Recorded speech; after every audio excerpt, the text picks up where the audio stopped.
allegedly went to the care facility for his wife and ended her life, and then he later died of illnesses himself before this was fully investigated or brought to trial by police. But I think that story underscored a fear that a lot of people have as they're approaching that time in their life, a fear that they're going to reach some point of desperation, or that the community won't be there to support them in the way that they need it, that they'll be taken out of their homes, they'll be living in unusual places, places that are unusual to them, foreign to them, and perhaps even separated from their longtime spouse.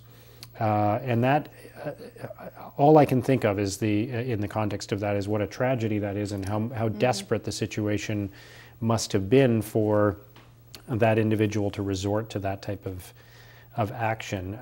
So obviously that's an extreme example, but it underscores something that's very real in the system. And we've talked already about the challenge of keeping people in their homes longer, and how we do that, and how we accept that it's not going to happen for everybody and make a successful transition. So Bernard, maybe you can comment a little bit on that, on how we successfully manage that time in a person's life and some of the challenges that come up. Well, I think what you've highlighted is that we're trying to build community capacity, but we're not quite there yet. Actually, we're just starting to sort of see that movement.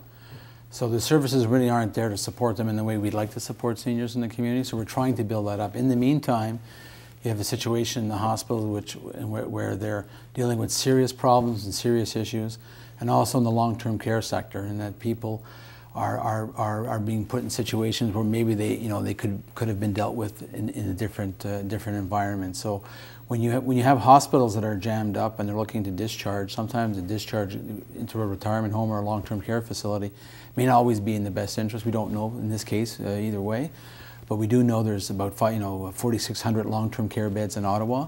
There's a long waiting list. So when people come into long-term care facilities, it's very important to get the support that they need.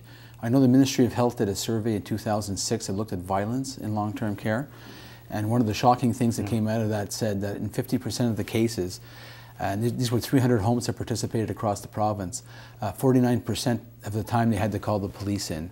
So when you're calling the police in to manage care issues, that tells me a lot of things about long-term care. It tells me that there's not maybe the proper education and staffing. So when you see these kind of tragic situations, it highlights other issues in the community, not enough proper training, maybe not appropriate settings, and unfortunately what ends up happening is people get put in facilities where they're not getting the care that they need. Like for example, there's over 32,000 long-term care beds in the province. There's 4 people living in one room. So if you think if you have behavior problems and you end up in one room, it just escalates. So I think that as we build this new paradigm in the community, we've got to also help the hospitals and long-term care facilities cope. And right now, I would say to you that they need more support. And I know in Ottawa they're building a behavioral unit to sort of deal with some of these issues, to give extra special funding. It's going to be small. It's only going to be about 12 beds. But certainly, I know the people behind this have worked very hard to get this unit going. And we need more of those specialized units, because when people come into long-term care and they have psychiatric conditions and you put them in those environments, I think the outcome is not very positive. And unfortunately, with government funding, we usually get money after these incidents occur as opposed to before. So when these things happen and people are upset, then usually there's an influx of resources. What I'm saying is that we need to look at whether or not these places are appropriate and what services people need. So if they are in long-term care or in the hospital, I think it's very important that we find spots for them, whether it's a psychiatric facility. I know when I started working in Brockville, they had psychiatric beds. And we would be able to send residents there, and they'd do very well, and they'd come back to the long-term care. We don't have those beds anymore. So once a home takes somebody in, it's almost like they have to deal with them. And unfortunately, in this case, it was a tragic consequence. You're saying then capacity is not just about building more beds in assisted living facilities and that type of thing. Capacity means a whole lot more than that. Exactly, exactly. And there's a tendency sometimes to think, well, if we just build more beds, we'll solve our problem. And the province went through the biggest expansion of 20,000 beds in 1998, and they filled up immediately. And so the issue is not to institutionalize seniors, but provide the services so they don't have to end up in the institutions. Right. And this is looking at a person from the whole perspective as well, because we have a tendency of looking at a person from one perspective as opposed to looking at the whole mental health side of a person. And I think that that is a part of our entire healthcare system that, you know, is placed at the bottom, is their mental health. So I think that that's probably where a lot of these situations come from, that they escalate. And if we were to catch these mental health issues earlier on the piece, they wouldn't be escalating to the point that they are. But I think the other thing, the burden on the caregiver, because that tragic example, he was the caregiver to her, so obviously those stressors were just magnified all of the time, and certainly there's no policy that helps to go in and either provide formal caregivers or informal caregivers. It goes back to something Bernard said, you may be not feeling that you want to ask for help. You don't want to reveal yourself that way, so it's a double whammy.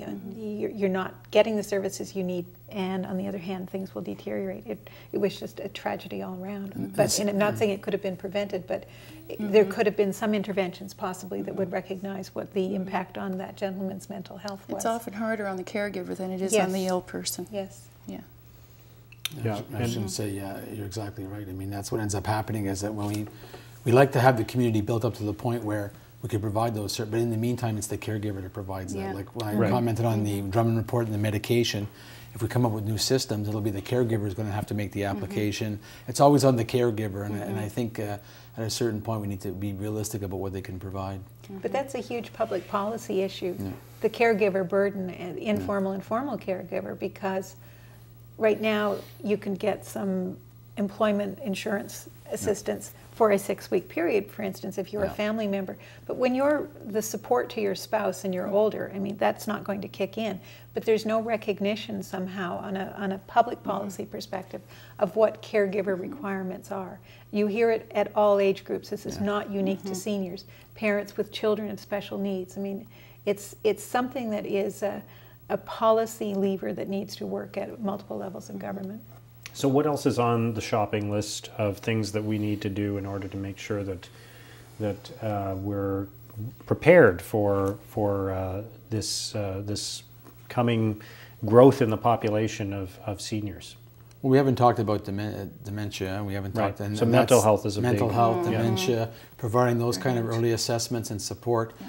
Looking at what we call assessment and rehabilitation beds, so that when someone does have an issue, they can maybe go into a rehabilitation bed, keep up their functionality, and then go back to the community. Right. There's about 150 across the city here, and that's not nearly enough.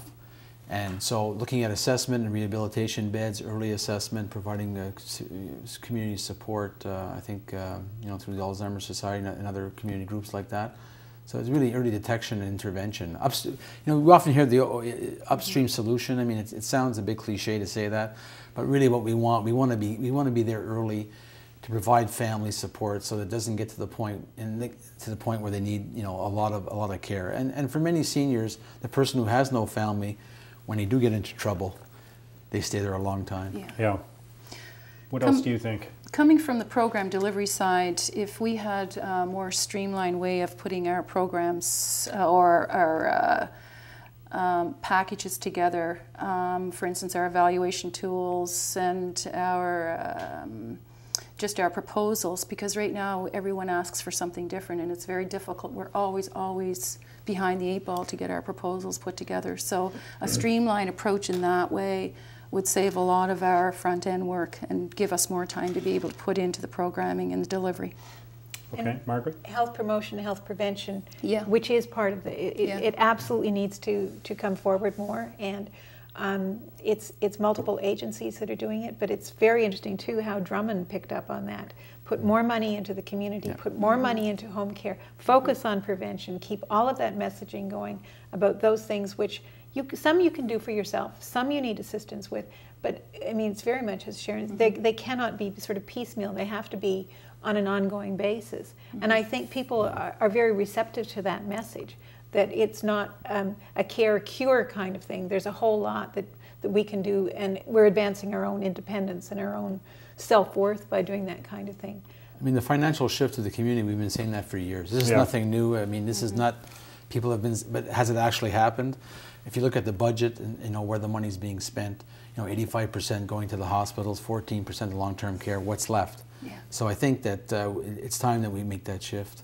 All right, well, thank you all for being part of the discussion. There's certainly a lot of issues that we need to tackle in the years ahead, and thanks for raising them with us. And thank you for watching. We'll see you again next time on Talk Ottawa. Good night.